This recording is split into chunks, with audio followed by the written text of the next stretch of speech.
Hürmetli vatandaşlarımızı devamlaştırımız. Beijing'in kabahatli kişi. Endeki mavzu. Beijing'in kabahatli kişi. O geçirir olan.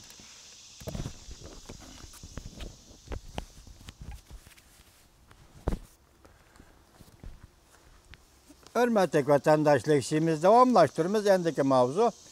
Beijing'in kabahatli kişi. Amerika, Rusya, Cungo'ga karşı ittifak teşkillemdi.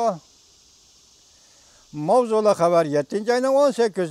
gün Venetor beti ilan kılındı. Haber mındak başlar. Amerika konservatifleri torbeti devlet menfaati merkezi müdafaa işleri tetkikatçılığının müdiri devlet menfaati jurnalının icraiye tahriri Harry J. Kayzanes'nin makalesini ilan kılıp makalede mındak görüşüldü. Amerika'nın radikal solçuları her kaysi bulun puşkakta Rusya'nın bir casusunu körüp durgan bir vakitte. Her kandak bir bulun puşkakta Rusya'nın bir casusunu bayqıvelip körüp durgan bir vakitte. Washington bilen Moskva naiti tez arada birbirinden nefes alıdı dep görsetdi. Bir degini Amerika'nın solçuları bulun puşkakta. Ma Rusya'nın casusi, ma Rusya'nın ademi, ma Rusya'nın KGB'si bu dep kol kılıbatı dedi. Yakında bir ayalını tuttu. Şu ne? Karzaynisti mi deydi? Amerika'nın radikal solçuları deydi. Mışındak kılıbatkan bir peytte, lekin tez arada Moskva bilen Washington birbirinden nefes aldı. Amerika Rusya eski devlet dünya tertibinin özgürlüşünün özgürlüğe zerbi elip kilişiden ensirişi yolluktur. Tarih bir qatimden bizge şunu aytib berdi ki, başka törgen bir kudretlik devlet halkara sistemin ağduruşqa orunganda, hatta nait tezda düşmanlarını hem bir-biri bilen kucaklaştırıp koyalaydı. Dikkat vatandaşım. Tarih bizge qayta şunu aytib berdi ki, başka törgen bir kudretlik devlet halkara sistemini ağduruşqa orunganda, hatta nait tezda düşmanlarını hem bir-biri bilen kucaklaştıralaydı. Gün sayın zor yivatkan Cungo Kudus kelgende, her kandak kişi bizden yukarı geplerimizden hayranlık his kılmaydı. Adi paket yok ki Amerika ve Rusya naiti bir zor rekabetçini karşı ilişki tayarlanğanda iki devlet birbiriga kandak qarash, kandak muamele qilish meselesi de belki intayin zor özgürlüş yüz biriş mümkün. Bu cümlege dikkat kılın hürmetli vatandaşım. Amerika ve Rusya naiti bir zor rekabetçini karşı ilişki tayarlanğanda iki devlet birbiriga kandak qarash ve kandak muamele qilish meselesi de belki intayin zor özgürlüş yüz birişi mümkün. Amerika'nın umumi stratejisinden qaraganda Washington enekki Beijing'nin ciddi tehdidiga duch keldi. Washington enekki Beijing'nin zor ciddi tehdidiga duch keldi.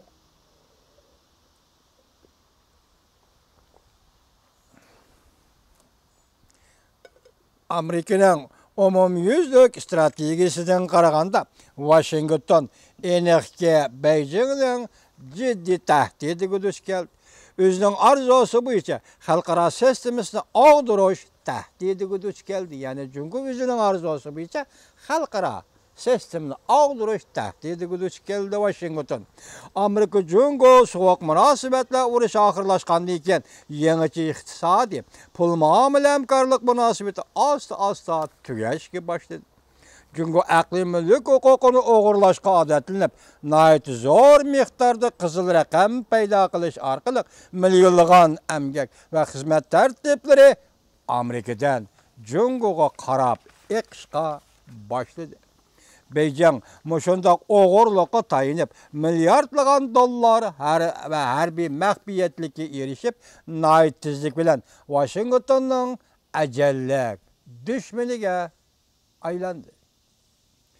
Mesele bunun bilan cheklanmaydi. Amerika bilan Jungo o'rtasida Sharqiy dengizdan Janubiy dengizgacha Tayvan, Osiyo echib etilgan tuproqlarni dengiz sohili, dengiz bo'g'izini tizginlash masalasi bo'yicha uzun yillardan beri geopolitikalik masala mavjud bo'lib keldi. Jungo Amerika o'rtasida.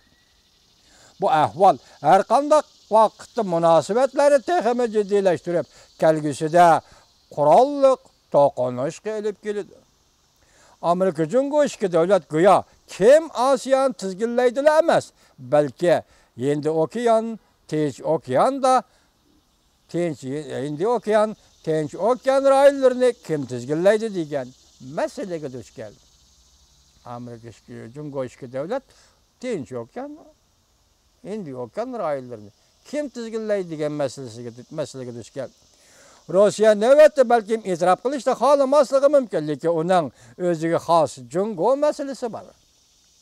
Hozir Moskva bilan Beijing yaqin hamkorlashganligini so'zlab turdi. O'sayotgan iqtisodiy munosabatlar, energiya savdosi, hatto Rossiyaning eng ilg'or harbiy uskunalari bor kuch bilan Jungoga sotyapti.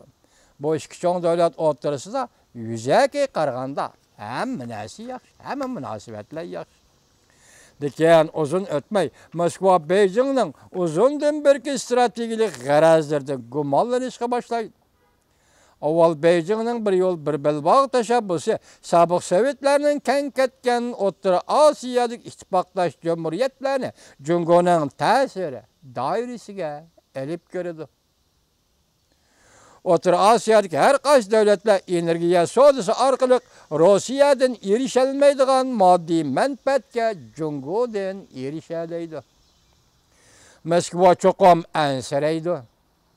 Moskva menga yaqin qo'shnilar deb atashni yaxshi ko'radigan sobiq Sovetlarning sobiq ittifoqdosh jamiyatlari vaqtning o'tishiga ergishib Jungo tap bosmayli kelib kontrol qiladigan jamiyatlardir.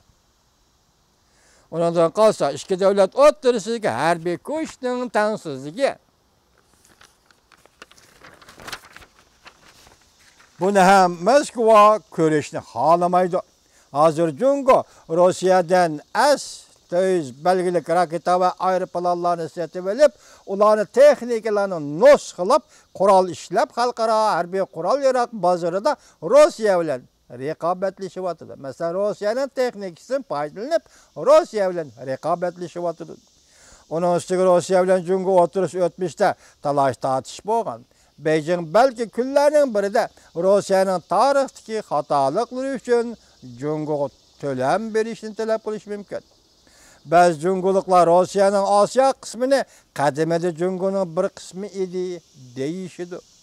Kunlarning birida Jungo kuchaygandan keyin xuddi hozir Janubiy Jungo dengizida qilayotgan qiliqlarga o'xshash Vladivostok qatorliq territoriyalarni Jungoga qaytarib berishni talab qilishi mumkin.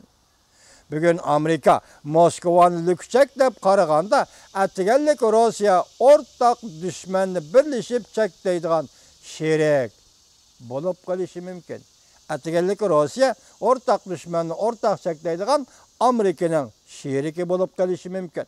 Kunlarning birida Jungoning iqtisodi Amerikadan olib ketadigan bo'lsa, Amerika Rossiya iqtisodining umumiy yig'indisini olib ketadigan bo'lsa, Jungoning iqtisodiy kuchi ro'shanki harbiy kuchga aylanadi.